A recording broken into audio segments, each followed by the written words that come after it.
abantu bose bavuga ko genocide yatangiye mu mwaka w'1994 nyuma y'ihanurwa y'indege birengagiza etape cyangwa ibyiciro genocide inyuramo kugira ngo ibeho.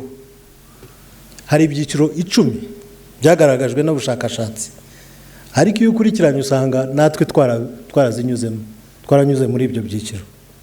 Kumenya inzira yitegurwa rya genocide yakorewe abatutsi bituma tuyisobanukirwa neza, tukamenya ubukana bwayo, kandi tugahagurukira kurwanya abayihakana n'abayipfobya. Icyiciro cya mbere ni ukurema amacakubiri muri sosiyete yari yose mu bantu, ugacamo abaturage ibice bitandukanye, ibyo twita mu cyongereza classification, aho ubuyobozi bufata igice kimwe bakabita ababo, abandi bakabita abanyamahanga baturuka Somalia, Ethiopia, yewe n'igihe babicaga barababwira ngo mugende muri Nyabarongo musubire iwanyu.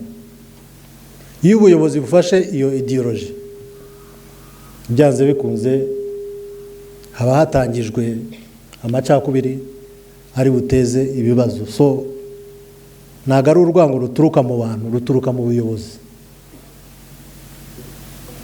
Abaturage bashizwe mu matsinda mu mwaka w'1959, nyuma of course abakoroni baradutandukanyije, ariko ideology yarakomeje. Abanyarwanda benshi barahunze, abari hafi y'umupaka ya Uganda bahungiye Uganda, abari hafi y'u Burundi za Bugesera na hehe bagiye Burundi, abari Kibungo n'ahandi, aho mwatubwiraga bagiye Tanzania, abandi bajya muri Kongo. Abo bose nibo baje guhura bakora ikiswe Rwanda Patriotic Army na Rwanda Patriotic Front. Etape ya kabiri, guhabwa ibimenyetso, symbolization. Abantu bashirwaga ibimenyetso, bahaga ibimenyetso, identity cards zigaragaza umututsi, umuhutu n'umutwa. Ariko iyo bitekerejeho icyari kigamijwe rero kugira ngo nk'uko babidusobanuriye mu mashuri, ku kazi, hari abo bashaka guha akazi nabo bashaka kukima. Mu mashuri hari abatsindaga nyine bibagoye, nk'uwagiye kwigira mu rugo, undi akigira mu mashuri, kubera icyo kintu cya kimenyetso, symbolization.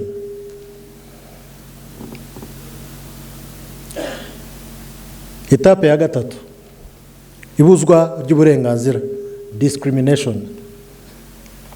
Urugero, mu mwaka w'1973 hatangijwe politiki yitwa iringaniza, ethnic balance. Leta ishiraho policy, abatutsi ni bake, ubwo tuzajya twemera 5 mu mashuri.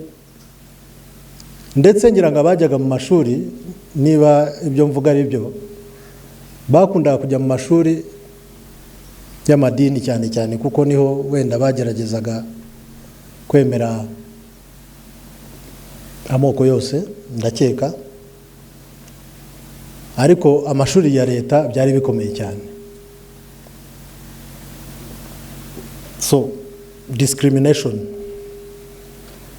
ibuzwa by'uburenganzira byaragaragaye cyane. Etape ya 4 cyangwa icyiciro cya 4, kugira abantu abadafite agaciro, dehumanization. Abazicwa bafatwaga nk'ibikoko, inzoka, inyenzi.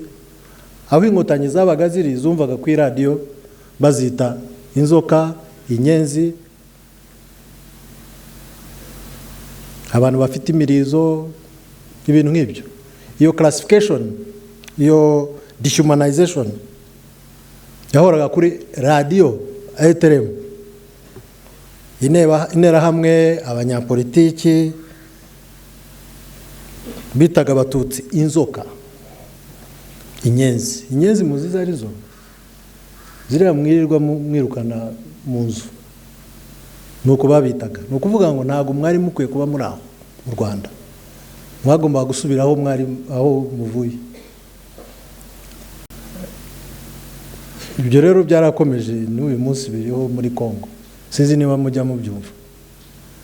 Ntago byahagaze, biracyariho.